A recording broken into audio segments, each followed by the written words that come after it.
break from work and just solely concentrating on Ibadah and Ramazan and spending time with family, and it's been absolutely brilliant, elevating, to say the least. How have you found it? What sort of changes did you make?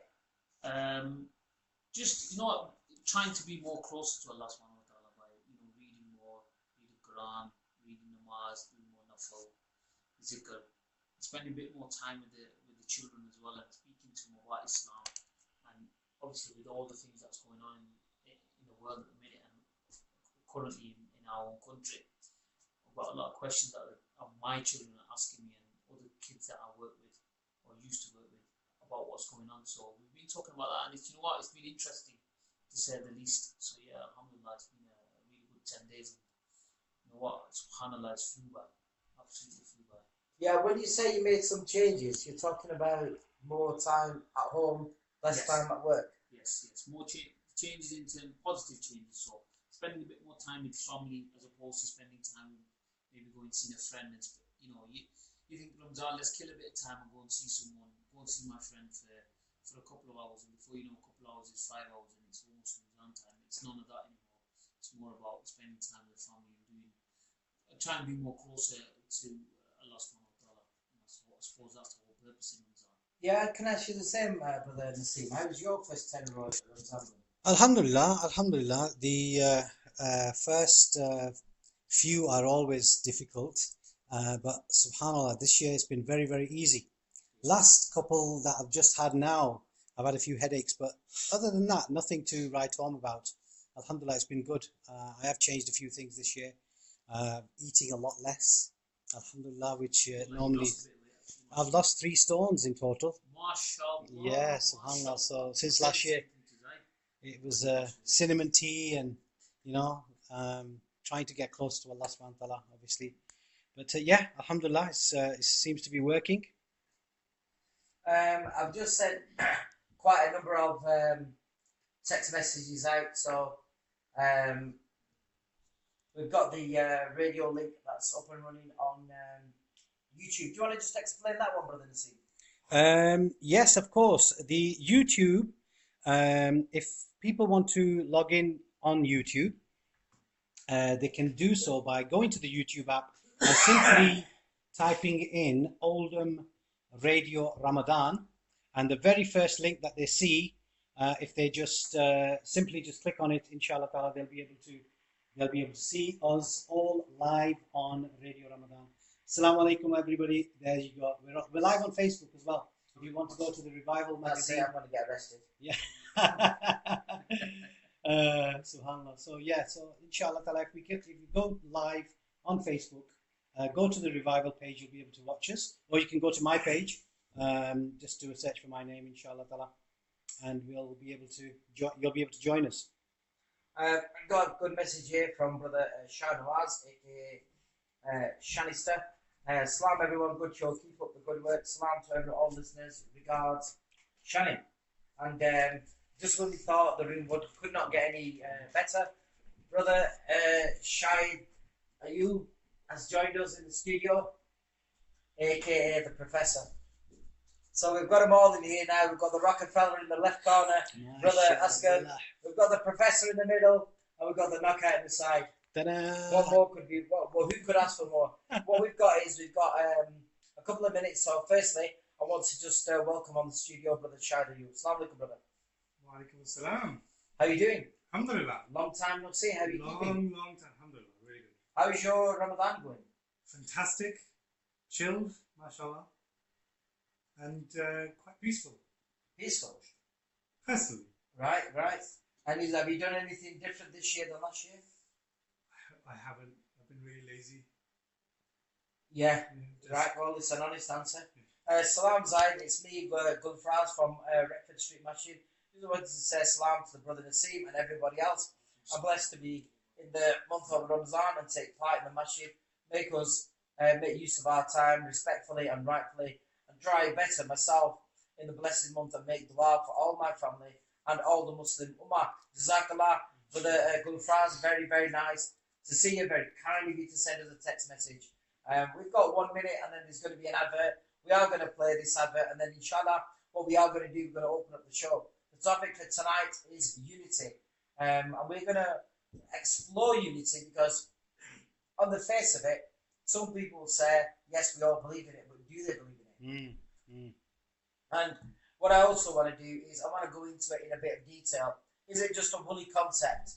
Or can it be practically there? Or is it one of these dreams, a bit like, say, the Premiership for Liverpool? It's there, but it'll never be achieved. So these are the things we've got to do. But we have got an advert that's due to start. So inshallah, we'll see you back after this important break. How are you? You're looking good, mashallah. Yeah. Alhamdulillah. We were blessed with his presence today at the masjid iftar together. As my son calls it, your son, mashallah, is an asset. I think every brother that met him today was mesmerized. They were so enjoyed with his company, alhamdulillah. And everybody just did dua that our children need to be like this. You know what it is? Because he came after such a period of time. I've done a lot of. I actually did a bit of reading. I looked stuff around, and I found out there were certain things about how you bring up kids. And I realised how completely wrong my planning of what I was going to do changed really based on how certain Sahabat Ikram were brought up, how the Hazur Park was brought up. Because you've got to remember, one of the questions I did ask, because he has come from a very, very wealthy family, arguably the wealthiest family in Arabia at the time, but he wasn't spoilt. My son could have been spoilt wrong, but he isn't. And one of the key things I constantly believe is when he was born and around the first 3 years, he went nowhere near the TV. Fantastic. Yeah. We hadn't even my nephew's opposite to him. He was fed on a rocker in front of the TV while my sister-in-law could, watch her dramas. But Jibril wasn't. We spent time with him, talking with him, and he spent most of it up to the age of 5. He spent it with my mum. And he was reading, my mum, big reciter of the Quran, and he picked that up at a very, very young age. So we didn't ever tell him what you can't do. We told him what you can do. Because at the age of 3, no kid goes to the mosque, do they? Yeah. But he went to the mosque at the age of 3. Well, alhamdulillah.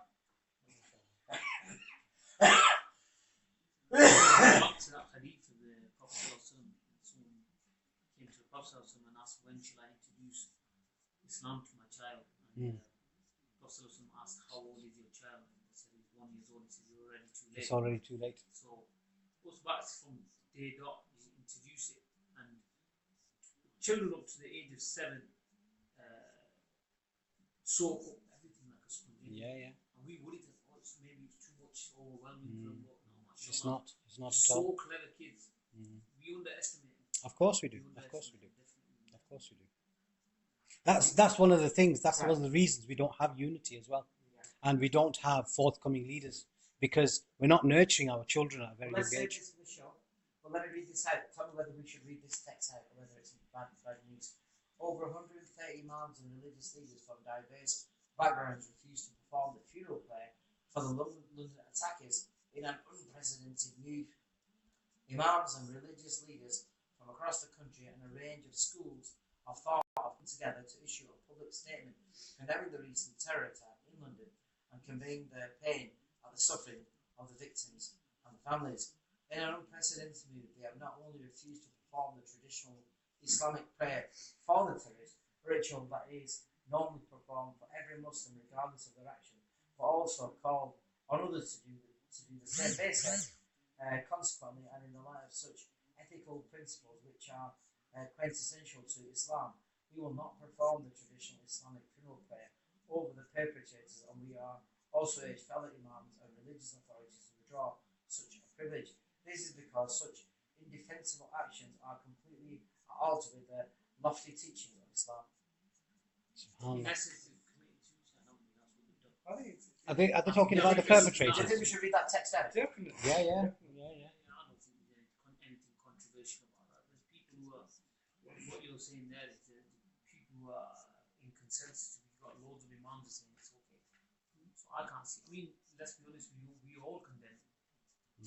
We're condemning it, but surely as Muslims we also say that the true judge of any person is Allah subhanahu wa ta'ala. So on that basis, Yeah, but do we not look at the Islamic rulings to. I'm assuming these scholars are educated scholars. I'm not a scholar, so I can answer that. But what I'm saying is, I'm hoping that these scholars are the educated ones that have made this judgment and say, right, this is what we're going to do. Right. And Well, this is a question we could open up on it. It's one of them, you know. Hoping they have. I'm sure the scholars have done One of ijtihad. the issues that we've had on the radio station is adverts.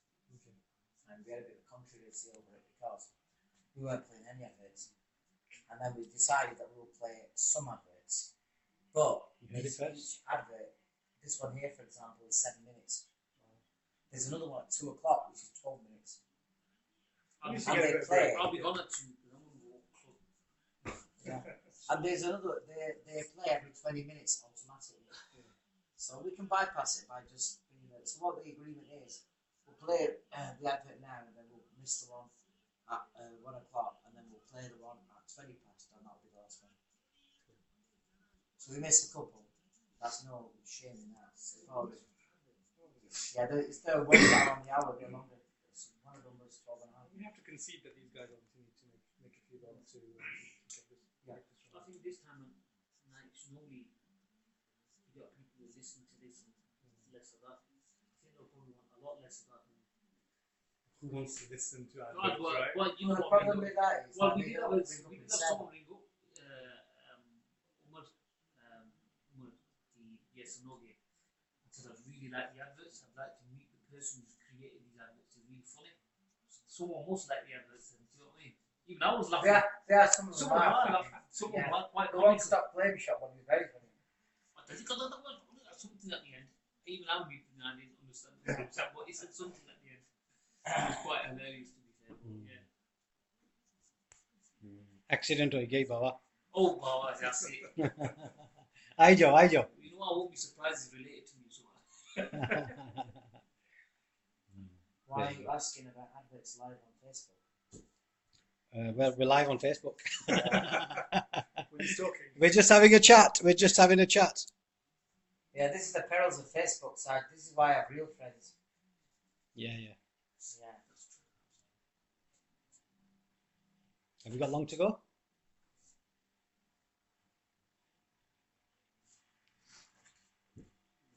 People are logging in. So alhamdulillah, which is always good.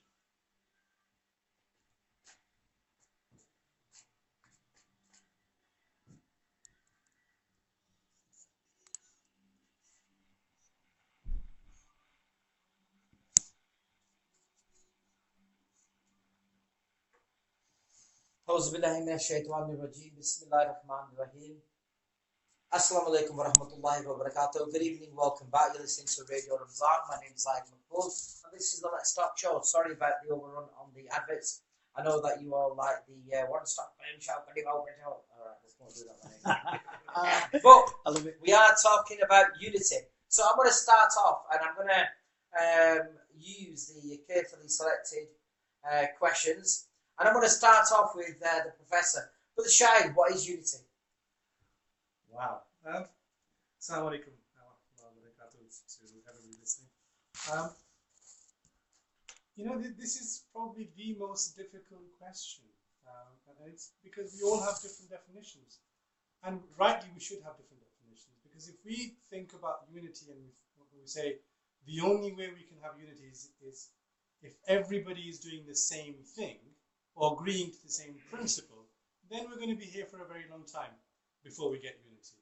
So we have to define unity in a more realistic way. And for me, unity is when we agree general principles. We have our differences, we agree to carry those differences, but we agree the general principles of our day-to-day living in the West in particular. And we show a united front against the difficulties, the challenges that we face within our communities and the societies that we live in, and the support that we need to give to the communities and societies that we live in. That for me would classify as unity.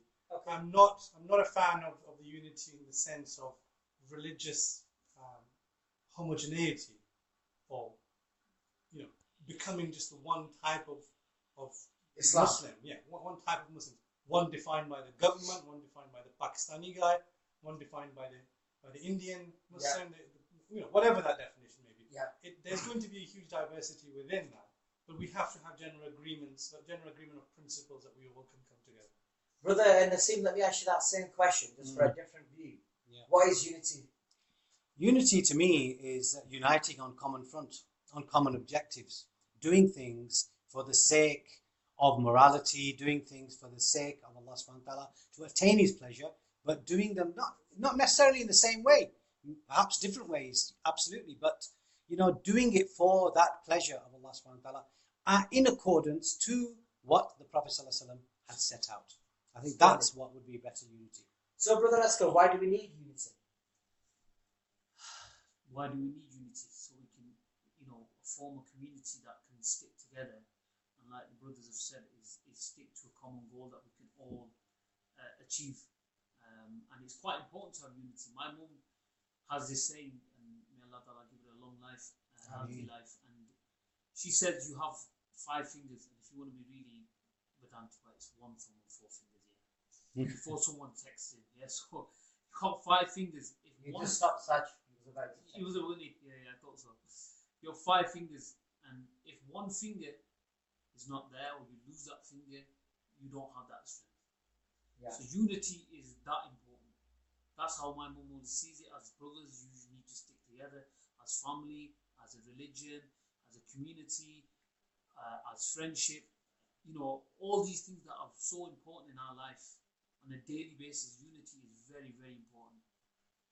Okay, I can completely understand that. And in terms of unity, and we've just said about what it is, we've just talked about, do we need it? But what are the consequences, Brother Shahid, of not having unity? In other words, disunity. Yeah, what we see right now, we're cannon fodder for everybody in terms of in the political arena in particular.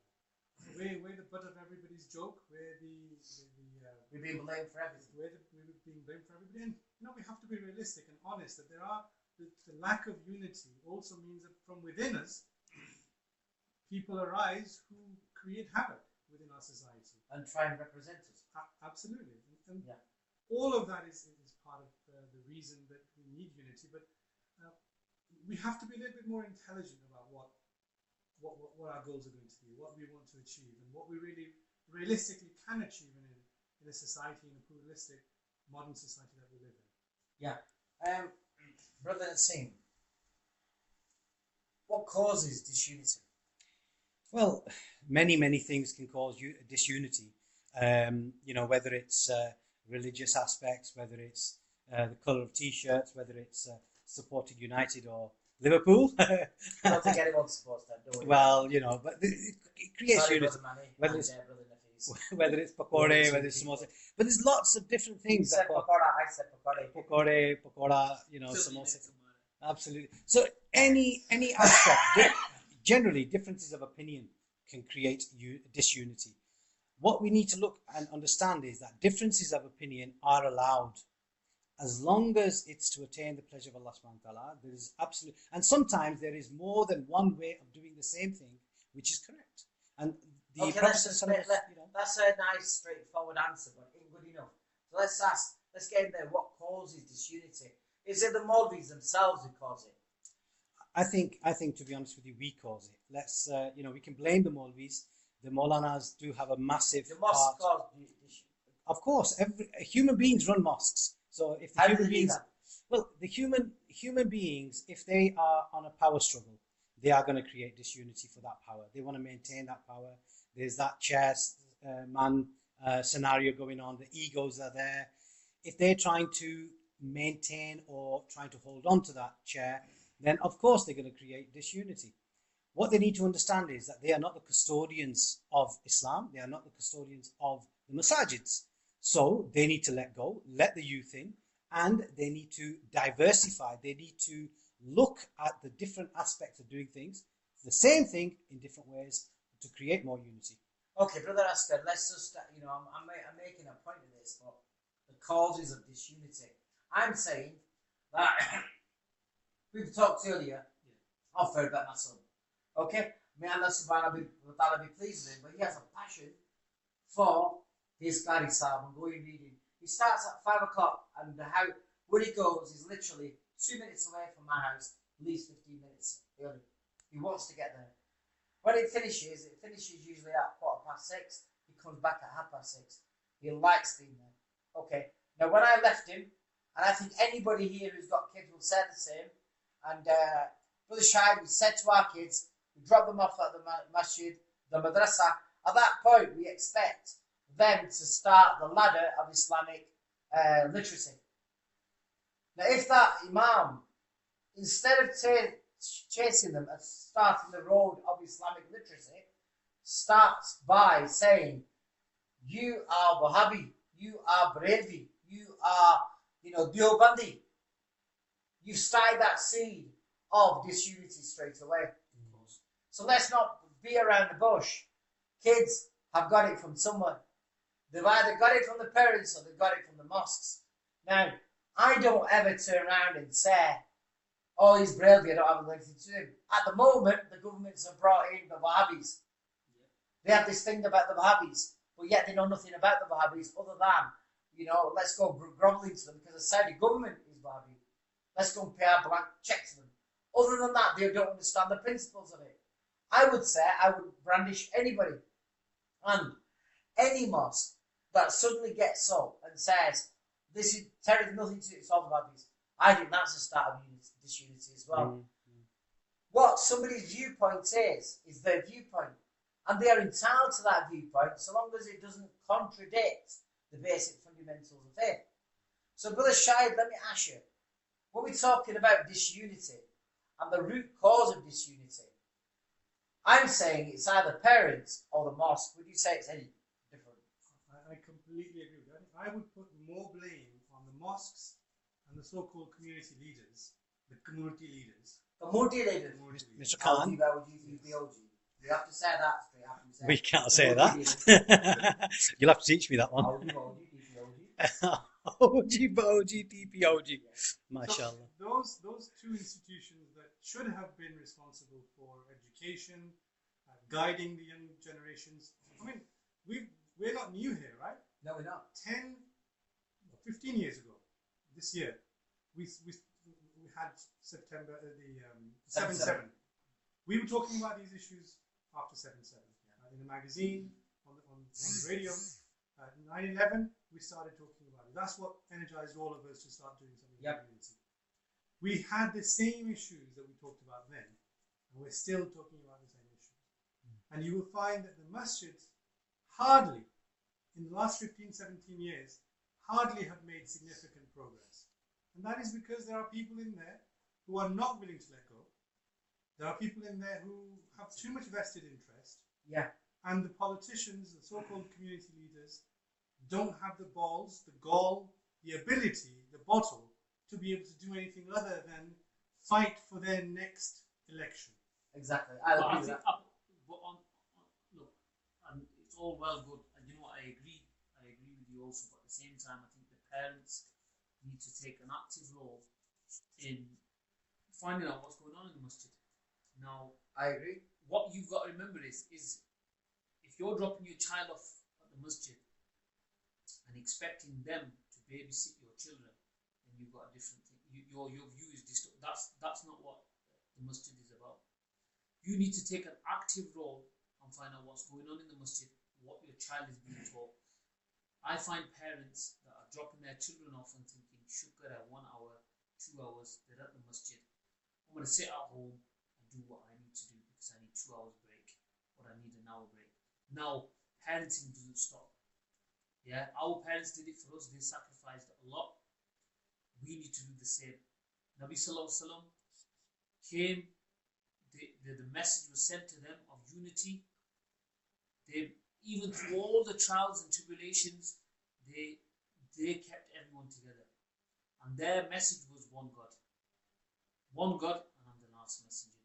That's what their message was, amongst many others. But what I'm saying, what my point is apart from the leaders, I agree, because there are certain masjids that still have the old committee members that need to maybe move on and give the youth an opportunity. You might give a 5-minute slot at some point at Jummah and think that's sufficient, which I don't think it is. But at the same time, the parents need to take responsibility, because if they don't know what's going on in the masjid, then this is what we're trying to teach our children is Islam, and it's so important that they understand this, and that for parents to engage with the masjids to find out what's going on. And if something isn't right, then they need to speak up about it as a collective, unified together. Brother Shad. I think it's quite easy to blame the parents, and parents should be blamed. I think there's a significant blame to go around for everybody. But the reality is that you will find in all communities, not every parent is switched on. But those who are in responsible positions, those who are community leaders, those who are responsible for education, have to be switched on. Unfortunately, in our case, those who are in both of those positions are not switched on. Yep. Neither the parents in most cases.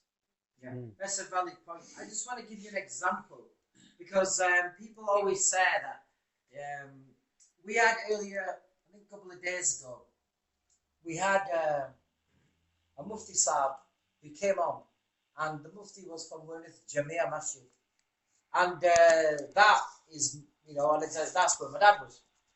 Now, predominantly, that is a masjid that supports the Tabligh Jamaat movement.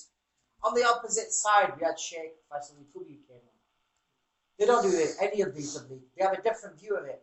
They worked so well together, there was no disunity, because they understood the bigger message. So I always give this example year in, year out about unity, and the example of unity, and that is TomTom or there are other navigation devices, but we know it better as TomTom. So on there, let's say that we're going to London, Brother Shahid. We have a choice now, because we put our destination in, don't we? And where we want to go. So does it straight away just say, right, off you go to London? It doesn't, does it? It says, do you want to avoid the poll tax? Do you want to avoid a poll road? Do you want to go a scenic way? Do you want to go the quickest way? So it gives you choices. That's what all these other frames are. Deobandi, they're all these different choices. The end destination for the Muslim is his grave, his final judgment before his creator. So it doesn't really matter what's in between that, whether it's a short route, fast route, scenic route, you're going to end up at the same destination. That's the way to look at it. When I grew up, my uncle is the Amir of the UK Islamic Mission. My dad, God, is the Amir of the UK Tabligh Jamaat. Completely different. We used to eat our dinner at Eid as quick as we could to sit down, best room in the house, because there would be a vicious debate. But it would always cool down with a glass of water. But there was respect there. So we can have a debate, there's nothing wrong with that. But it's the blaming of people, and this is the question I've got for you, Brother Shahid, is this. And this is the one that, I know that Said never likes me to ask this, but I'm going to say it. You know when the Imams turn around and say that a person, a sect, is kafir, what do you make of that one? Well, that's what they say, don't they? There are people who say that, and there are Imams who say that. Unfortunately, we live in a time where everybody has this ability to pass judgment. And in particular, Muslims, you'll find a lot of Muslims calling other Muslims munkir, kafir, lots of other Khawarij and lots of other names. It's going to happen, right? We have a. But we shouldn't let it happen. We shouldn't, but we have to educate the Imams, the younger Imams in particular. Look, when you're doing your preaching, if you feel that strongly that a particular sect is outside the fold, have it as a separate circle. Don't publicly broadcast it on a Friday. The reality of our time is that everybody wants to be the one. Yeah, the Don. Yeah. But the problem is the Don is the key, the donkey. Everybody else is wrong. And therefore everybody else is wrong. And we have gotten into this really bad habit, as Muslims in general, of passing judgment on everybody. Exactly. Okay, brother Zahid, if I can just, I'm gonna read out this verse in the Quran, which touches on this sect element, right? It's from Surah An-Nam, and it's verse 159. And Allah subhanahu wa ta'ala says, إِنَّ الَّذِينَ فَرَّقُوا دِينَهُمْ وَكَانُوا شِيعِيًّا لَسْتَ مِنْهُمْ فِي شَيْءٍ إِنَّمَا أَمْرَهُمْ إِلَى اللَّهِ ثُمَّ يُنَبِّئُهُم بِمَا كَانُوا يَفْعَلُونَ. Now, what Allah subhanahu wa ta'ala is saying here is a very, very serious issue.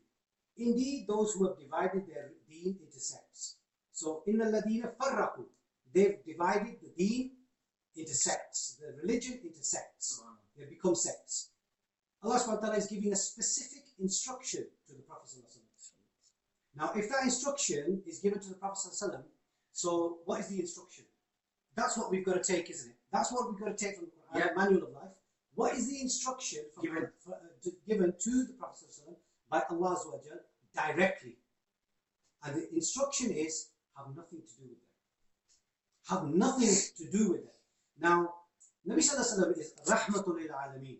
He is mercy to the whole of creation. Whole of creation. Rahmatul lil alameen. He wasn't rahmatul lil insan. He wasn't rahmatul lil hanafi. He wasn't rahmatul lil sunni. He wasn't rahmatul lil Barelvi. Well, he could have been, because they weren't created at the time. Well, I mean, we've got to accept that the Quran is a universal message from now until the end of time. So, Allah subhanahu wa ta'ala knew that they were going to create sects. They were going to create firqah. They were going to create factions. Allah subhanahu wa ta'ala gave the Prophet sallallahu alaihi wasallam instruction, have nothing to do with them. But look at the next verse. The next part of the same verse, Allah subhanahu wa ta'ala is saying, I will deal with them. Right. So Allah subhanahu wa ta'ala is stepping in and saying, leave them alone. You leave them alone, have nothing to do with them. I'm going to deal with them. Now that is very serious.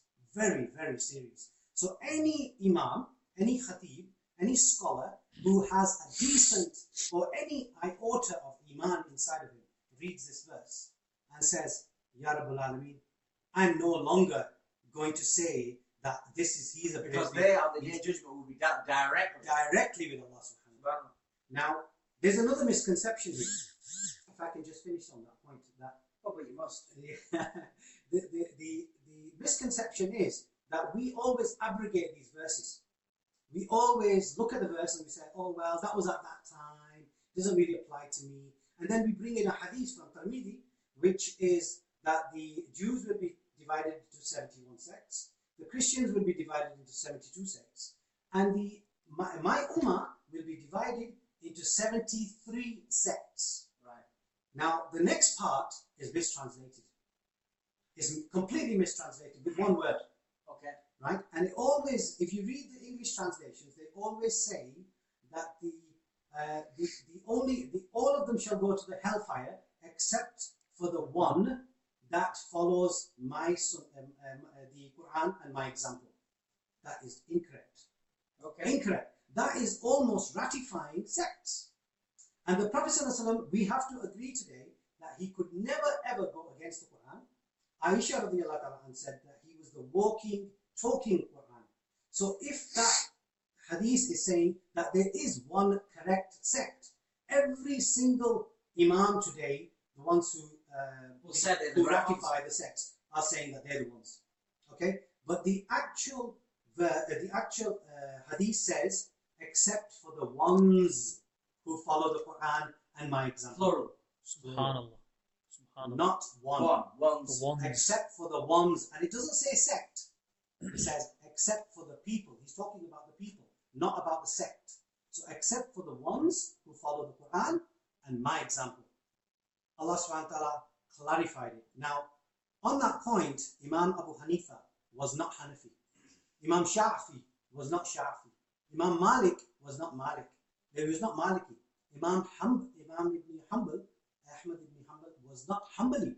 So where do we get our titles from, and when did they become sects? Because they are schools of thought. They're not sects. Yet we misunderstand them, misinterpret them, and then what we try to do is we try to impose our belief on other people.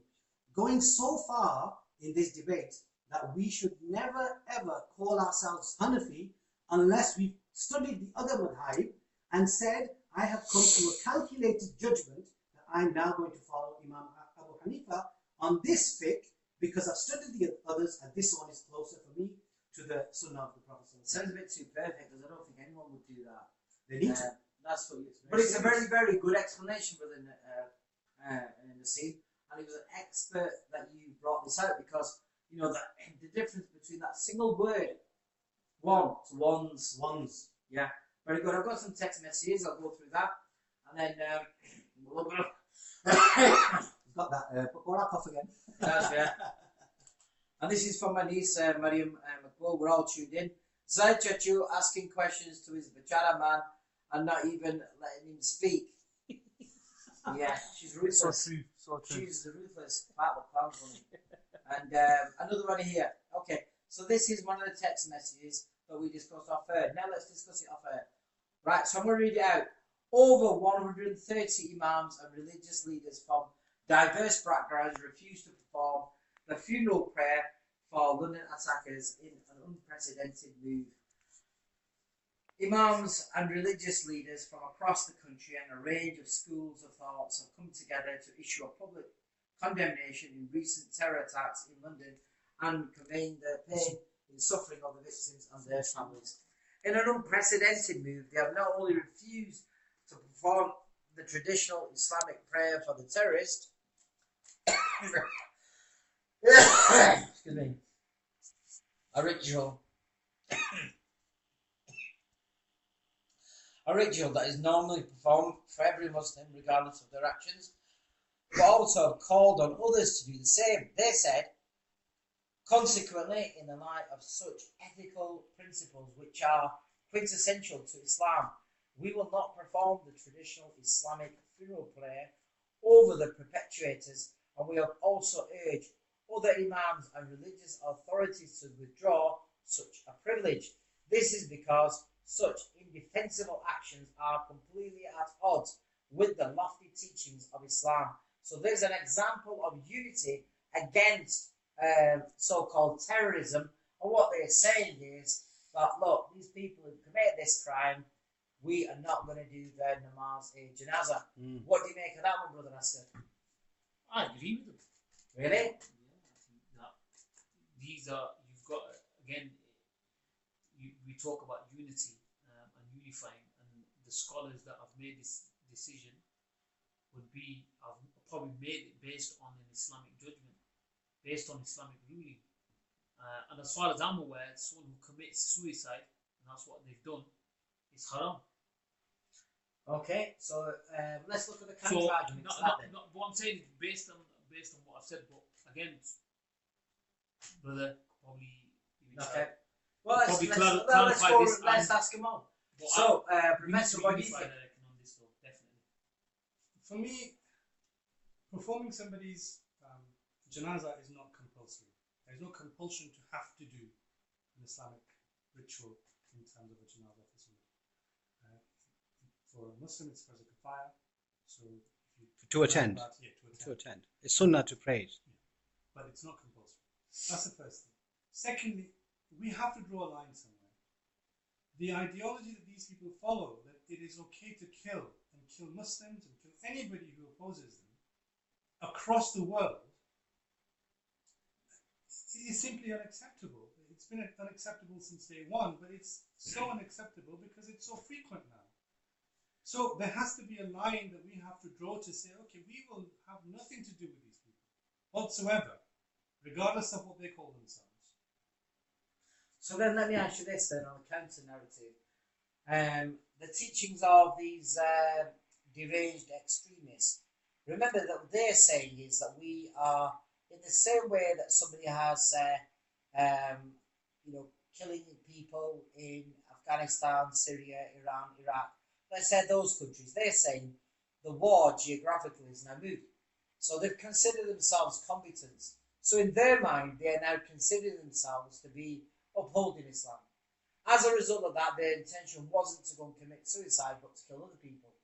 That, I agree, is completely wrong, and I'm just giving you a counter-narrative. So on that basis, they didn't go out to commit suicide, they came out to create a war. So they say people are massacred on the streets of an Islamic country, and they perversely then think that that is the same thing that they can carry out on there. So on that basis, are they not entitled to a janazah? No, like I said, nobody's entitled to a janazah. The fundamental principle there is the fact that you don't have to.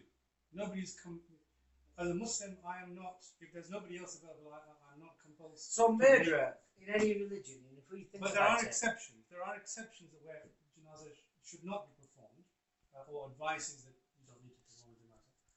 But I will let that aspect be dealt with by the scholars.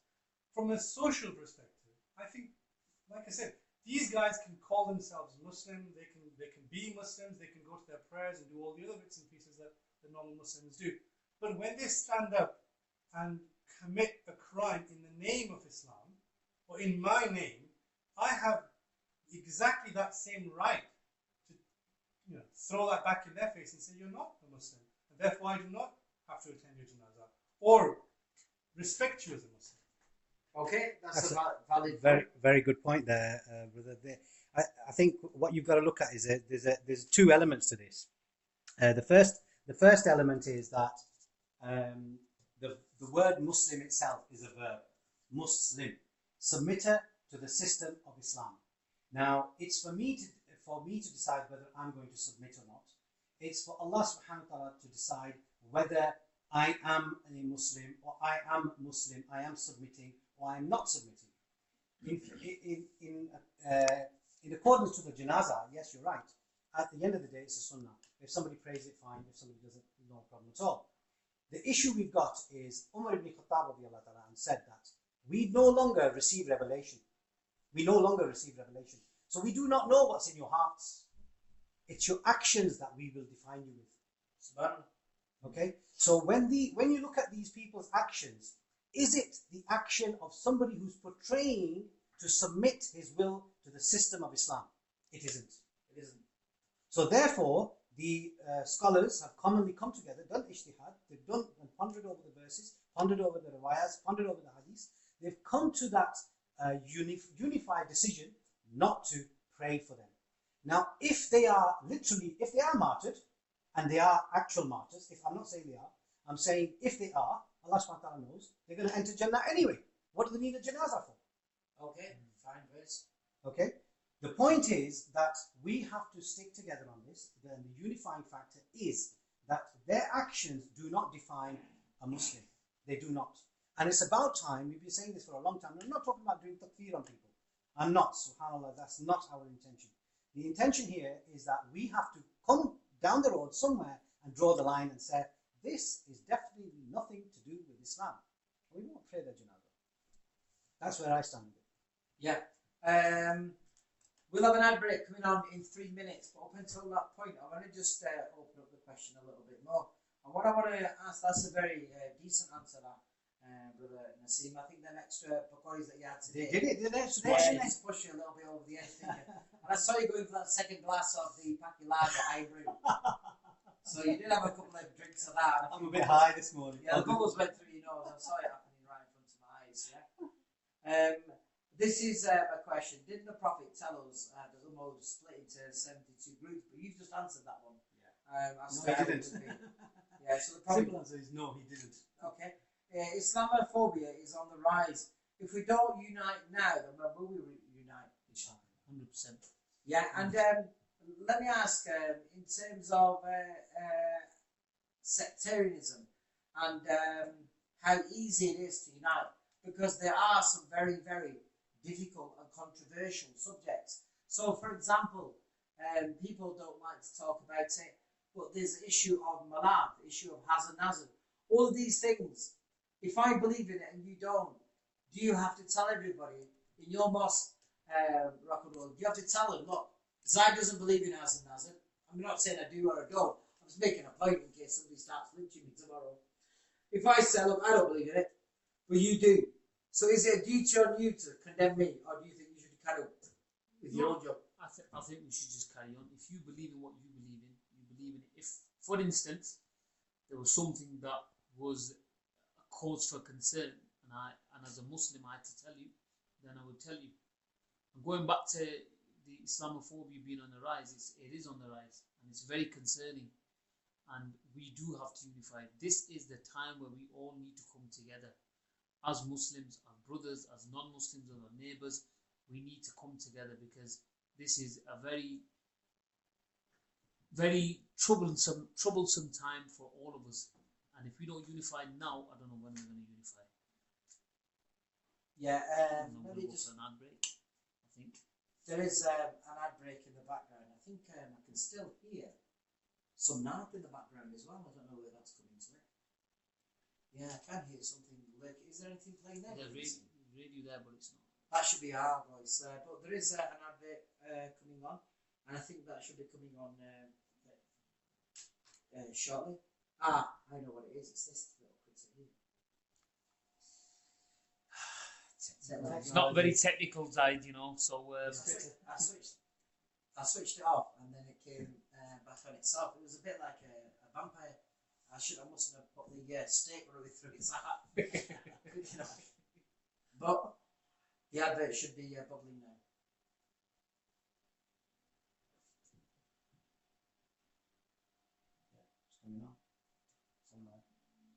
Yeah. Right. So.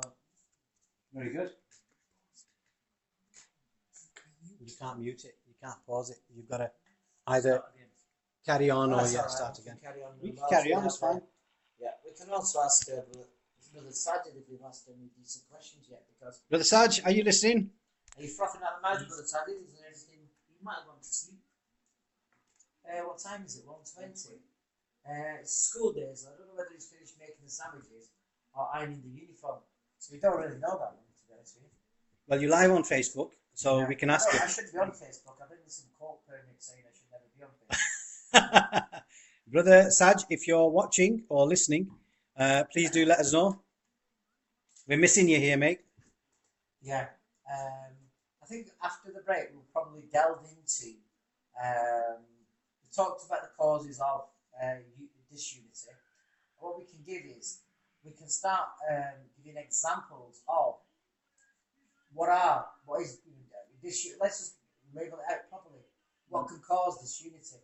Now, is it disunity amongst us and not explained? So if somebody suddenly turns around and says, "Bro, you kill people in Iraq, you kill you," what's the difference? In front of many people, is that a sign of unity? Whereas everybody who's got a sane mind is saying it's nothing. I'm saying it's nothing to do with even religion. Anybody walking in with a bomb and seeing little girls in a pop concert, whether you believe the pop concert was haram, in which case why were you there? You know, these are things that you've got to strike in the mind. A terrorist attack happens when every single Muslim is reading the Maghrib prayer, opening their iftar, but yet the lunatics are out massacring people, driving around in a car. How can that be the case? I think that we used to say we don't want them to have the mantle of Islam. I think what we need to do now is say that these people shouldn't be given any. They shouldn't be given a platform of religion. They cannot be religious people.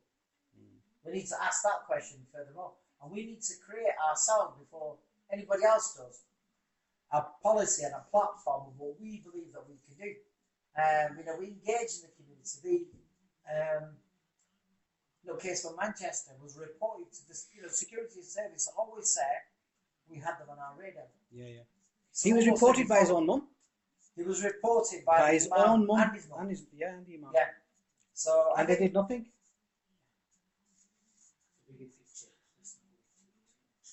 Yeah. Otherwise, that's open a conspiracy theory. You have to hold the NAFTA.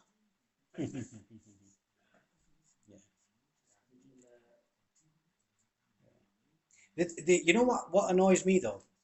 That we are compelled into condemning. Yeah, we shouldn't be. We are compelled into a corner and to condemn every atrocity that happens, like it's me who's done it. Yeah, that's the test. What the heck? We all have to pass when we go on the media, when we speak to somebody. Yeah. We have to pass that test. It's either 20 Why? minute conversation with a work colleague of mine who's quite intellectual. Yeah. He's not. Actually, he's quite intellectual. He's like, as well, you know, I want Muslims to speak a little bit more about it. I said, Yeah. How much more do you want?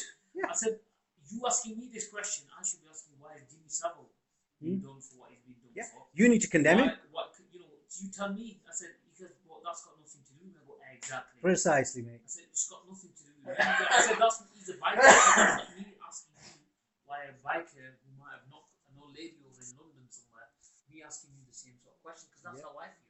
Yeah, that's absolutely. not part of our religion. It's nothing to do with our religion. It's nothing to do with me. I mean, somebody's taken a verse from the Bible and misconstrued it and started off the Crusades. Now I'm asking for an apology from the Archbishop of Canterbury. how ridiculous does that sound? We have to accept the fact that in the modern time, in this time, we have to deal with all of those issues and the challenges from non-Muslims in particular. But we also have to challenge the people within us who are using the name of Islam. Well, the thing is, anybody who has a good understanding of Islam would never do that. Yeah, but there are people using the name of Islam, right? They are saying that this is justified. Like one of the examples that Brother Zahid gave is that this is a war, right? People are saying that they are allowed to fight because there is somehow a greater war going on. We have to challenge them. Yeah. Yeah. If we can Well, find that, if we can find them, Yeah. It's not like they've got a label, I am a terrorist.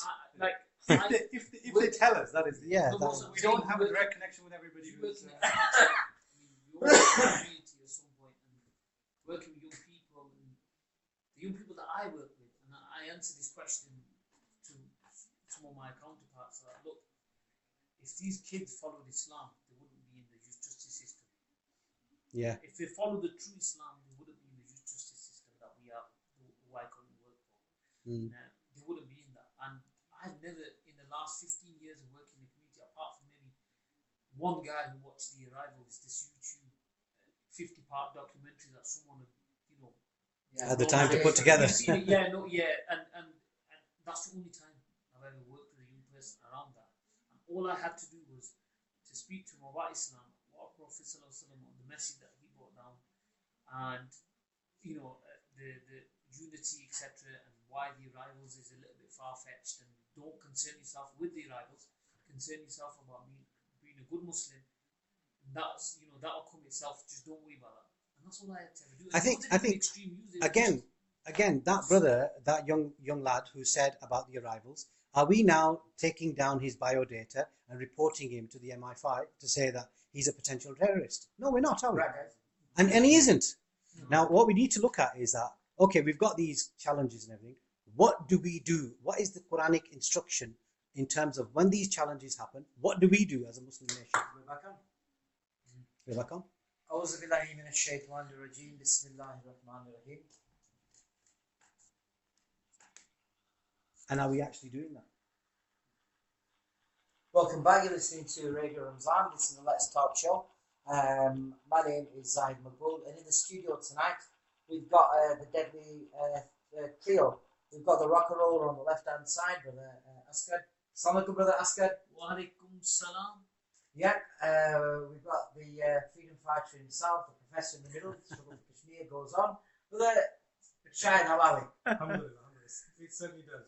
It certainly does. And if you're not ready for the 15th round at any time, then I can't see you. Brother Nassim, assalamu alaikum, how are we? Wa alaikum assalam wa rahmatullah. Okay, so I've got a couple of text messages, and then inshallah we're going to come on. I just want to start by giving some news. We've had 2 text messages coming through.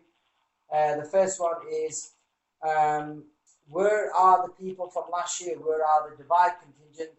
And where is the Colonel? If the Colonel can send a text message, I can give you a very, very important update about the Colonel.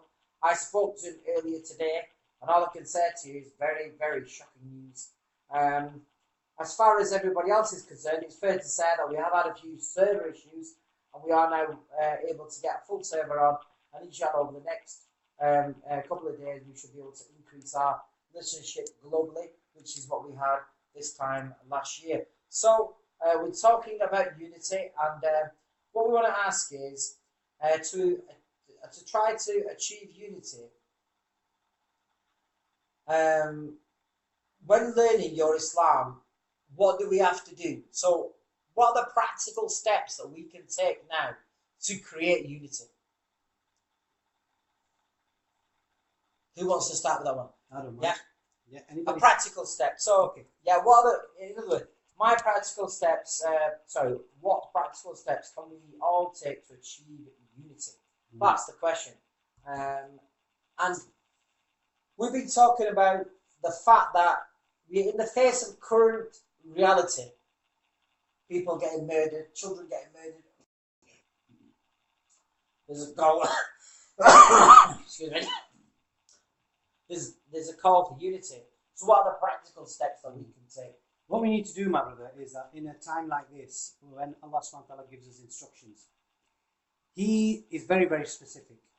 Now, what we need to do is, I mean, people say, well, you know, you're talking about all this going on, and what, you know, you're telling me that we need to establish your prayers and pay your zakat. To be honest with you, that's what Allah subhanahu wa ta'ala gives us the instruction to do. He tells us to forget about all that. Forget about all that. Hakimus salah wa atu zakat. Hakimus salah.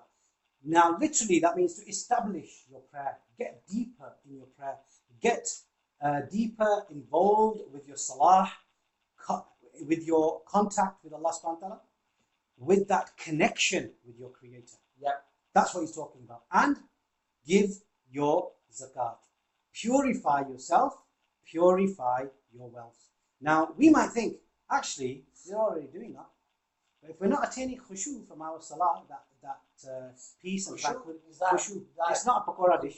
I thought it come from pandas. No, not at all. You thought it was ras malai, didn't you? No, nothing like that, no. Khushu is the tranquility that you feel, that you attain when you do the salah. And then if we're not fulfilling the purpose of salah, there is also a purpose. Just like there's a purpose for siyam, i.e. for fasting, there's a purpose for salah. If we're not fulfilling and achieving that purpose, then that salah is not being dealt with properly, not being done properly. So what Allah's instruction is to do that, and then what does He say after that, right? And the verse, the Surah Ma'un, very specific. Have you seen the people who have rejected the deen? Yeah. They are the people who discourage the feeding of the orphans. They discourage the feeding of the destitute. Sorry, they withhold the rights of the orphans, and they discourage the feeding of the orphans. And they stand in prayer heedless to show off. Okay. This is what we need to do. We need to make sure that we're looking out for the destitute, looking for the orphans. In other words, get into the community. Establish your salah. So you're saying unity is about getting into your community, looking at everybody, whether it's Muslim, non-Muslim, Yes. the destitute, the poor. You're saying that's one of the attack. What about yourself, Brother Shai? I think the brother has actually explained it really, really well. But there's a social perspective to what the brother is saying. From the religion comes the actual practice. And when you look at the practice of salah and zakah and looking after your dhamma, what you're actually doing is getting involved in active community life and being responsible for yourself. Don't call out others. Do what is needed for you to do to have a better connection. Yeah. And therefore, stop judging others. Yep. Right? This unity comes mainly from when you stand in judgment against others. You think you're better, you're different, somehow your group is the one that's been chosen, selected, etc. If you have only time to think about yourself, your connection with your Lord, and how you are purifying the wealth that you have, and how you're looking after those responsibilities that you have, then you don't have time to worry about judging others. Okay, thanks. Brother Asghar, what about the imams, that you're sending your kids to? Surely you should have an understanding as to what they're all about, can you? Just adding on to, and I'll come to that as well, is a verse comes to mind, or it's hadith, sorry, is want for others that you want for yourself, for your brother. So basically, treat others the same. If we can do that, then that unity will come. Yeah. Yeah. And that's just, it's a simple, hadith, but very effective. If we can, implement that into our lives, then inshallah unity will start to come itself. Yeah. And going back to the masjid, yeah, definitely. I think we talked about. You've got to make sure the You've got to make sure you have a duty as Muslims. If you're sending your children to the mosques, to the community centres, to the houses, there's people sending people to. I send my 5-year-old. She's been going since she was just as she took 4 years old. Sending her to the masjid, and we do stuff at home as well. And mashallah, I try to do as much as I can with her, and we read books at night around about Prophet ﷺ, and she asks loads of questions. But yeah, we have a duty as Muslims to find out what's been taught in the masjids, if it's correct. Asking our own children, because I know children come here, sit down, eat coffee, go to bed. Don't find out what did you learn today. Did you practice it correctly? Did you understand it? So all these things make a big difference. Yeah, because when your kids go to school, you also always ask them about school, don't you? Exactly. How did you go at school? What did you learn today? And another thing, we put a lot of emphasis onto mainstream education, and I'm not saying don't, and we almost forget about the fundamentals of Islam, and we forget to ask our children about Islam and what did you learn?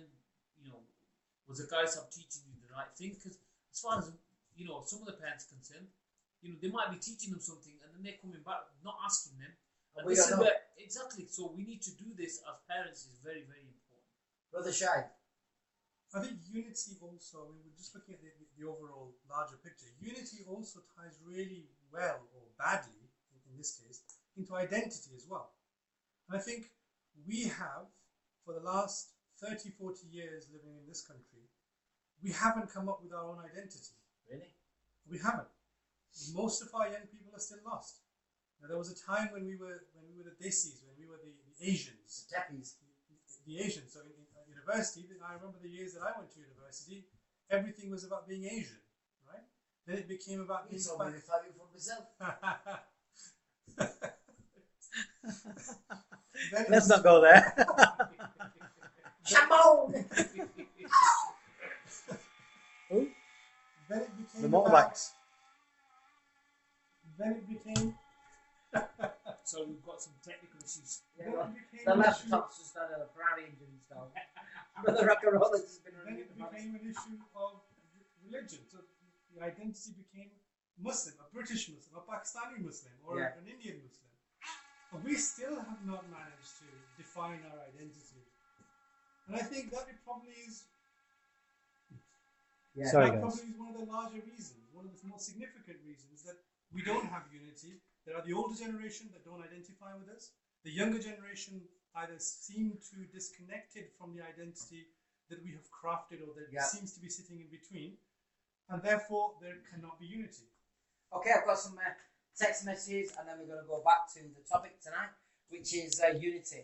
Quite a few of these coming in about fake police and flake this and flake that.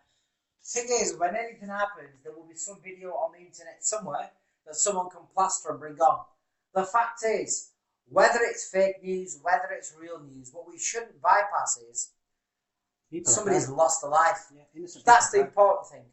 Who's done it, the who, why, what, where. We're not in the jury, we're not part of the legal system there. That shouldn't be an excuse.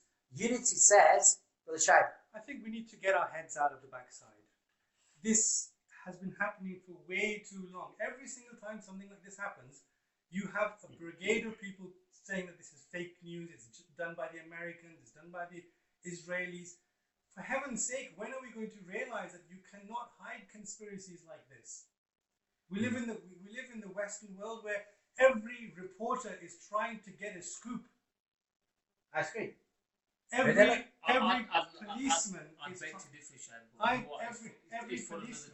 Every policeman has, in the main, has a sense of justice. We live in a society that has been built on justice. These people do not kill their own people. With all due respect.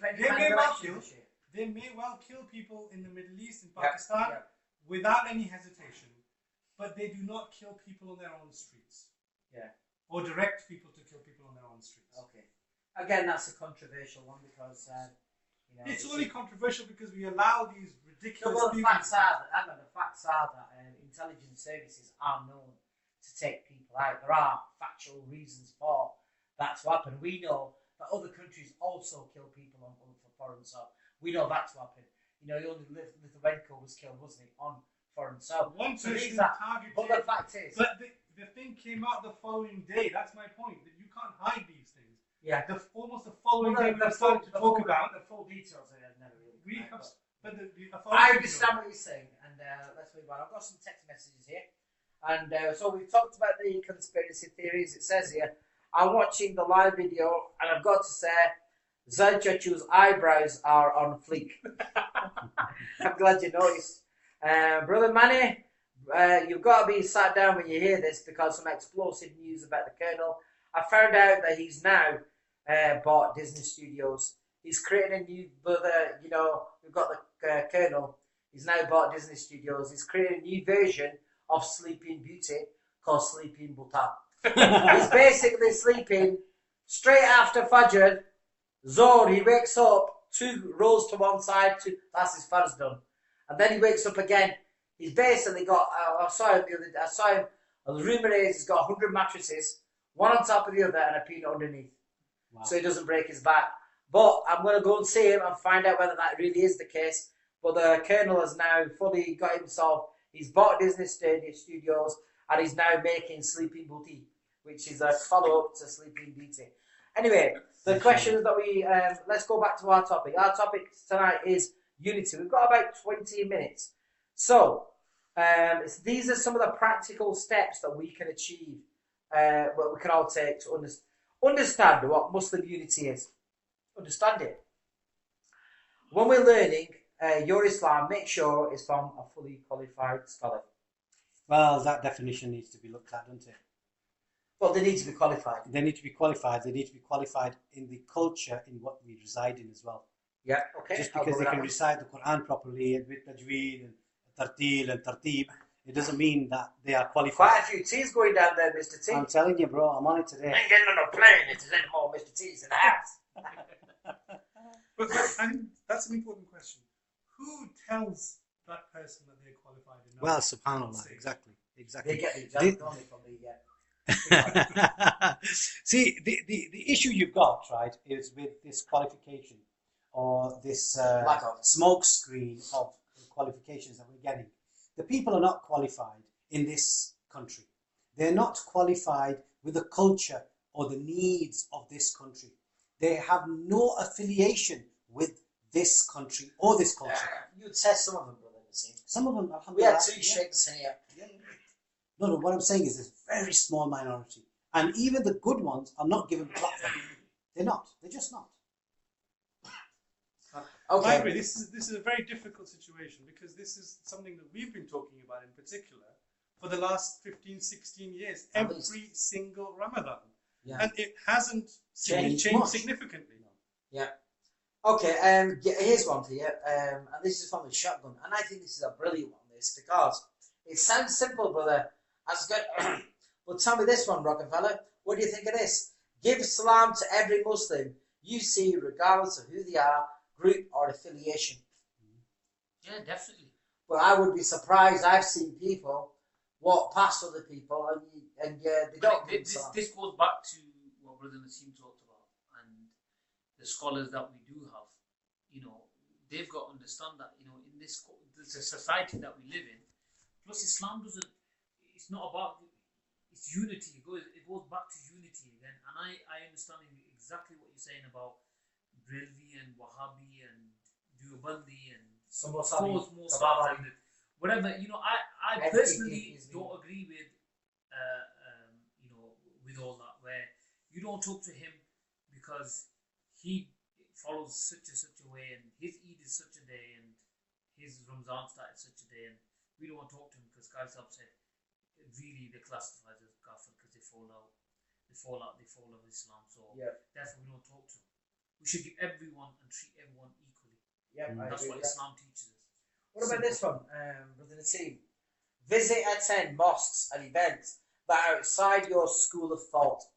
Well, that's very good because that's Brother Shotgun, isn't it?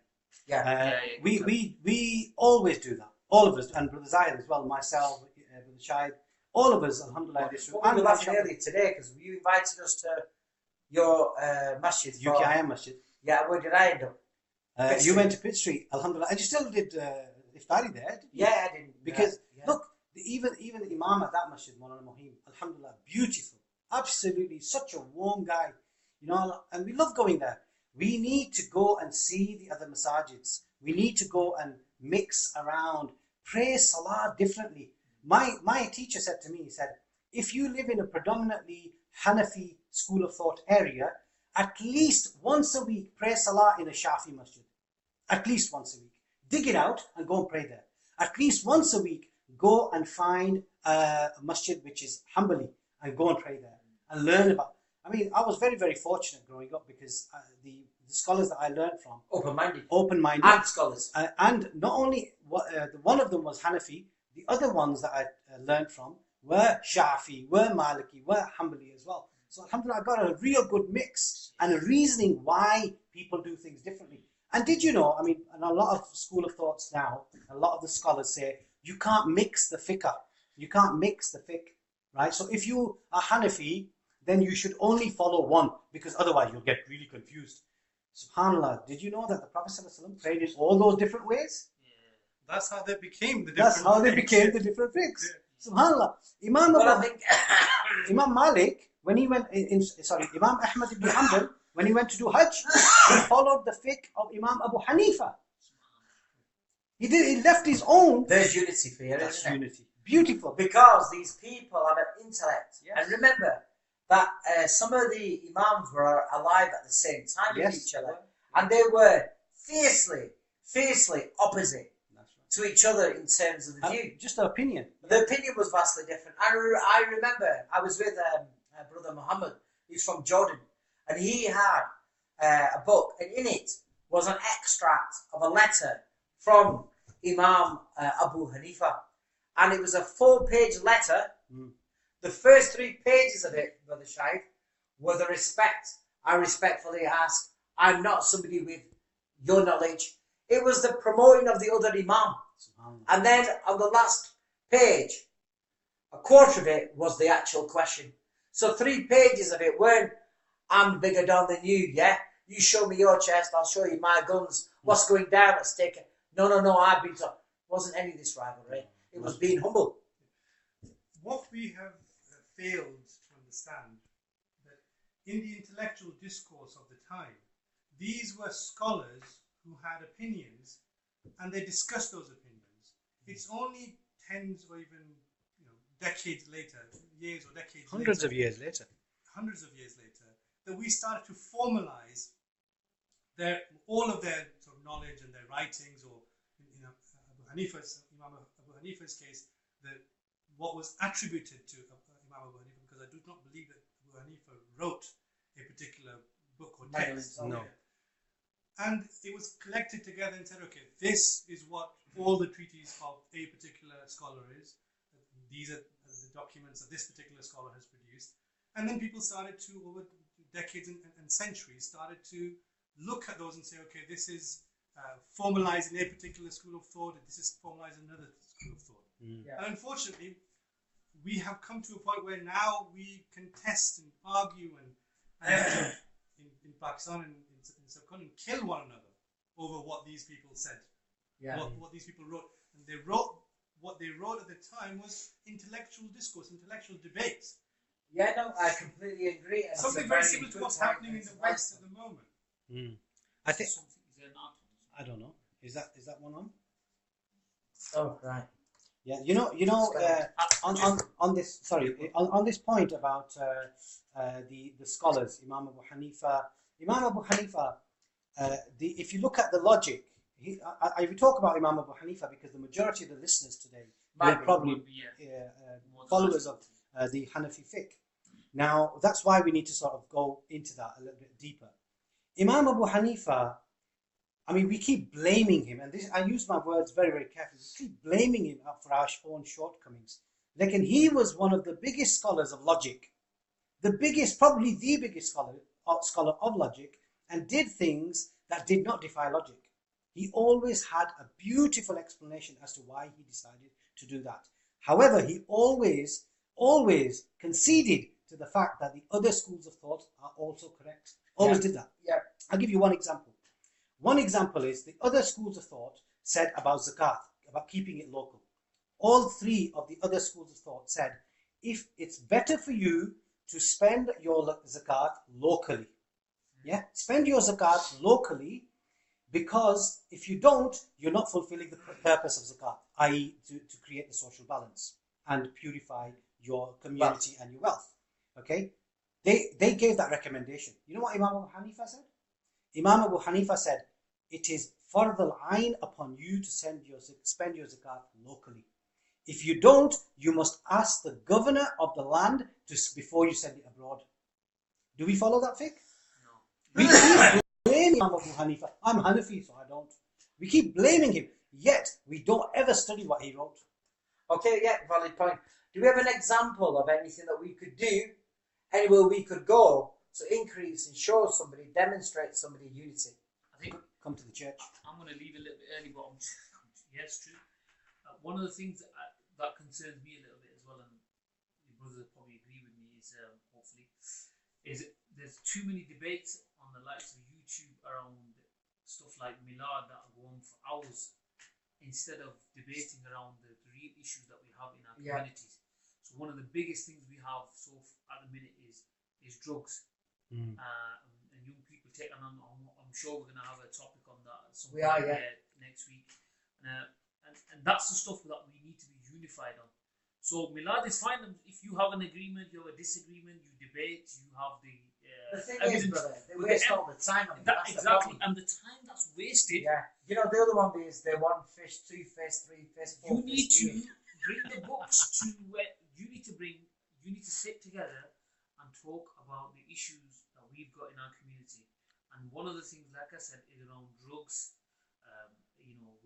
We've got young people doing all sorts, and we'll hopefully talk about that further. Yeah, but we need to put our time and effort into that, as opposed to sitting there and spending. And I'm not saying that isn't important, but we've got some real hard pressing issues which are more important. And Islamophobia is one of them again, and how to stay safe, how to be unified, what not to do if even educating our children around if you suspect that someone is extreme, because we don't talk about this.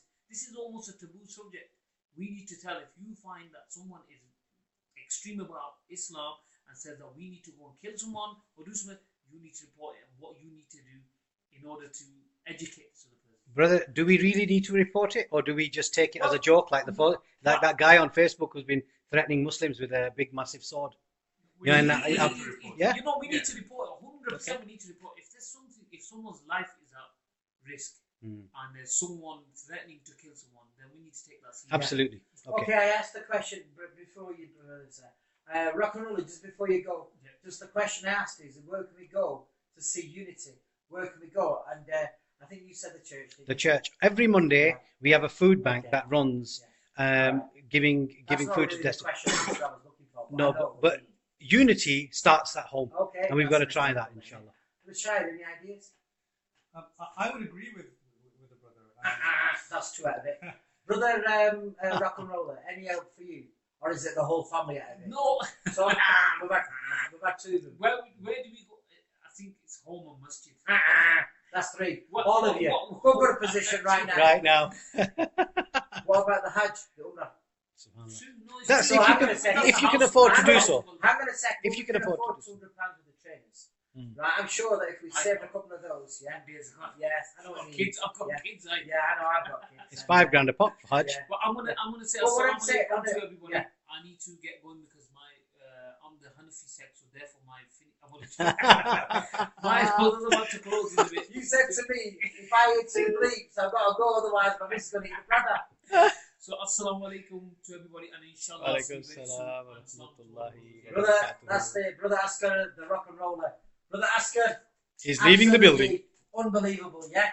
Make sure you have a little piece of a jar next to that kima and the 2 double brackets going down. Jazakallah khair, my brother. You take care. Yeah, Jazakallah, thanks very much. Brother Shahid, you have a point? Sorry. I just want to extend what Brother Asker was saying really well. We have gotten into this mindset that we need to debate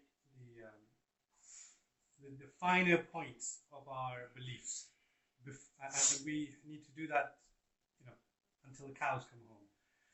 But the reality is, we won't be able to change that thing right now. What we can do is try to change the mindset of our young people to say, okay, these things are not important. They're not important in the bigger scheme of things, because you can debate them as much as you like. You can agree to disagree. If, on the other hand, you have the mindset that, okay, there are going to be people who are going to have different views, different opinions, and you will agree with them, but you are nonetheless Muslims and carry on doing your basics right, you worry about yourself. Don't worry about what somebody else is doing. Only then will we have some semblance towards an acceptance of a variety or diversity of the Muslims. Yeah. So, there's going to be a lot of debates, and there are, I don't watch, that there are lots of debate on YouTube and videos that people watch about Milad and Ilm al-Ghaib and all the other bits and pieces. Yeah. The thing is, what I would say is that when you get yourself locked on, and I've seen people do it.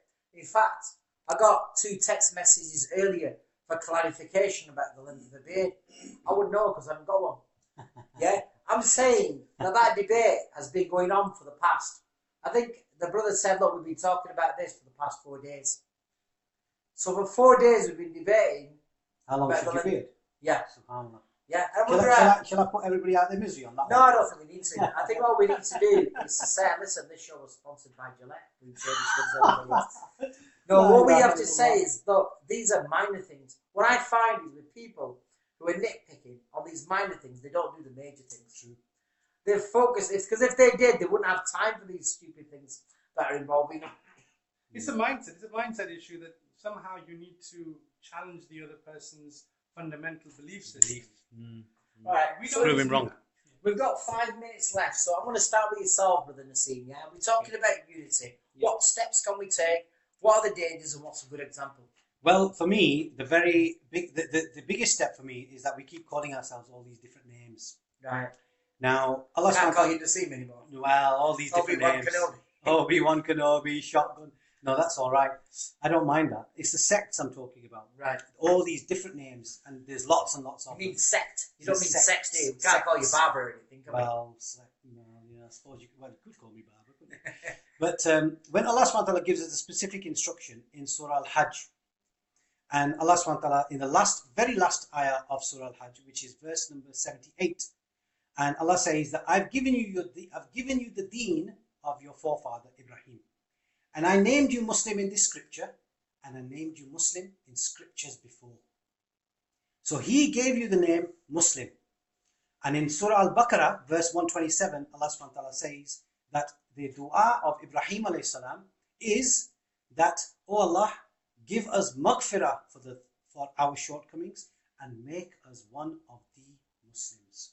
So look at that. Ibrahim alayhi salam is making dua, Ya Rabbul Alameen, make me a Muslim, make me Muslim, make me submit to your system.